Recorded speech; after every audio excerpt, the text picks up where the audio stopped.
Oftentimes, people face hair loss problems when their scalp and hair follicles are in need of stimulation. According to the National Library of Medicine, studies suggest dermarolling as an effective hair loss treatment. Have you considered using a dermaroller for hair loss? A dermaroller is a plastic tool that makes tiny pricks in your skin with its microneedles. The needles penetrate just deep enough to boost your circulation and help create new production of cells. The body floods the subjected area with wound healing and inflammatory molecules, stimulating the area to help promote new hair growth.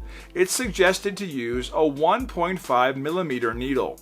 This size coordinates with the depth of the penetration as your hair follicles sit between 1 to 2 millimeters deep within your dermis.